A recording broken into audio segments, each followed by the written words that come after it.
पापा आपने मेरा नाम पायल रखा था ना, लेकिन ये पायल सिर्फ आंगनों की छनक नहीं बनेगी, ये पायल गांव की पहचान बनेगी, ये पायल कुल की मर्यादा बनेगी, ये पायल अपने घरों के नाम को रोशन करने वाली पायल बनेगी। हमारे साथ मौजूद हैं पायल यादव, जिन्होंने अभी एक ऐसी उपलब्धि को हासिल किया है जो हासिल करने के बाद पूरा गांव और कुनबा जो है यहाँ मौजूद हो रहा है और लगातार पायल का स्वागत और सम्मान समारोह किया जा रहा है। आप देख सकते हैं कि किस तरह से पूरे ग्रामीण क्षेत्र के लोग यहाँ मौजूद हुए और लोगों ने पायल के लिए दो शब्द कहे, पायल के बारे में वो बातें कही जो शायद हम और आप नहीं जानते हैं। आज हम चर्चा करेंगे पायल से और जानेंगे ये उपलब्धि पायल ने कैसे हासिल की है। पायल, सबसे पहले कौन सी उपलब्धि है उसके विषय में बताएं। जी, मैंने हरियाणा सिविल सर्विसेज में अभी 28th रैंक हासिल की है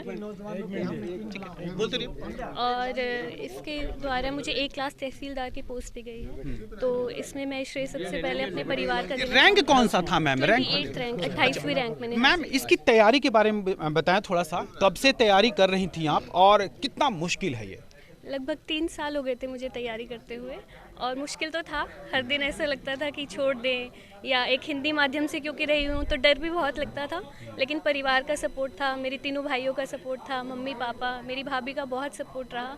तो उनसे पहले ये सपना किसी और ने नहीं देखा था, मैंने भी नहीं देखा था। तो ये सपना मुझसे पहले वो लोग देख चुके थे, तो उनका सपोर्ट मुझसे कहीं ज़्यादा था। कितना साल लगा इस तैयारी को लेकर? 3 साल से मैं तैयारी कर रही थी। और क्या कैसे टोटल जो है वो अपने प्रिपरेशन कर रही थी, कौन से बुक की तैयारी कर रही थी या किसका गाइडलाइंस था? गाइडेंस तो कहीं से, क्योंकि मैंने कोचिंग नहीं ली थी, तो मेरे कुछ एमए के दौरान तैयारी कर रहे थे, तो उनसे मैंने बेसिक बुक्स पूछ ली थी। तैयारी में थोड़ा ज़्यादा समय इसलिए भी लग गया क्योंकि गलतियां कर करके सीखी, पहले कई अनसक्सेसफुल भी रही चीज़ें। मॉक टेस्ट वगैरह करती थी तो कई बार मार्क्स बहुत कम आते थे, रोने का भी मन करता था, लेकिन फिर लगता था अगर रोने बैठ गई तो फिर टाइम और वेस्ट हो जाएगा। जॉब भी थी साथ में और पीएचडी भी कर रही हूँ एजुकेशन में मैं दिल्ली यूनिवर्सिटी से, तो वो सारी चीज़ें थी, लेकिन परिवार का सपोर्ट सबसे ज़्यादा रहा।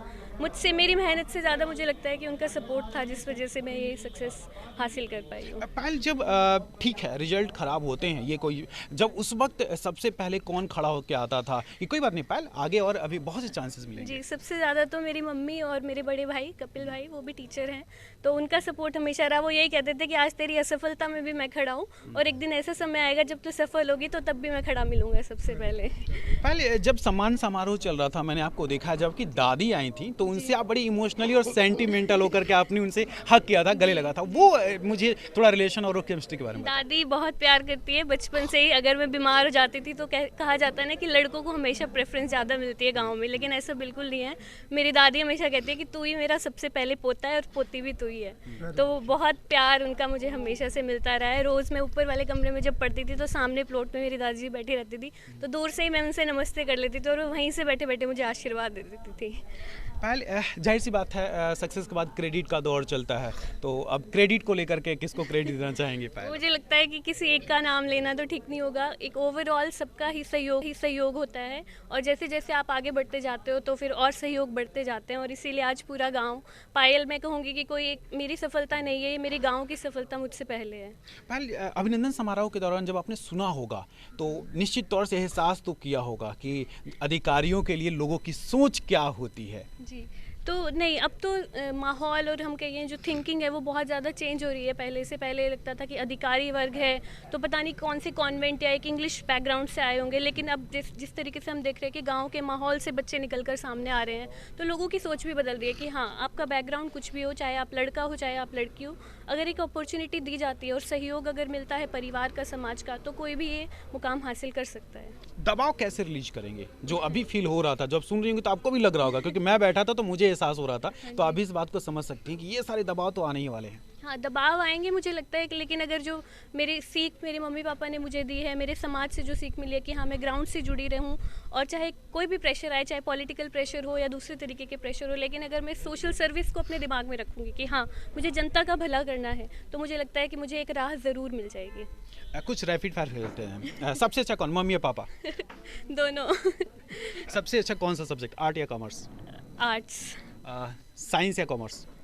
सारे सब्जेक्ट्स वैसे तो अच्छे हैं, बट आप थोड़ी चॉइसेस मुझे बहुत डिफिकल्ट वाली दे रहे हैं। मुझे लगता है दोनों ही सब्जेक्ट, सारे ही सब्जेक्ट्स इनफैक्ट, और क्योंकि सिविल सर्विसेज में आपको सारे ही सब्जेक्ट पढ़ने होते हैं, तो सब में ही आपको इंटरेस्ट और एक फेवरेटिज्म बनाना पड़ता है। एक मैसेज क्या देना चाहेंगी यहाँ की लड़कियों को खास करके? लड़कियों को मैं यही मैसेज देना चाहूँगी कि आप अपने पेरेंट्स से बात कीजिए, आपका जो भी लक्ष्य है उसके बारे में आप सबसे पहले अपने परिवार से ज़रूर बात कीजिए। और सिर्फ बात करने से काम नहीं चलेगा, आप उतनी मेहनत भी करके दिखाइए, क्योंकि जब आप मेहनत शुरू करेंगे तो आपके परिवार को भी आप पर विश्वास होगा कि हाँ ये लड़की मेहनत कर रही है। जी बिल्कुल। तो अगर हो सकता है कि कुछ असफलताएं भी आएँ, लेकिन परिवार वाले भी, मुझे लगता है समाज भी हमारे साथ साथ, हम ये अक्सर सोचते हैं कि युवा पीढ़ी का जो थिंकिंग है वो पुरानी पीढ़ी से नहीं मिलती, लेकिन अगर हम थोड़ा थोड़ा कोशिश करते हैं, एकदम से चेंज नहीं हो सकता, तो अगर हम थोड़ी थोड़ी कोशिश करते हैं तो परिवार की थिंकिंग भी समय के साथ चेंज होती है, जो मैंने अपने परिवार में देखा। हमसे बातचीत के लिए शुक्रिया। Thank you.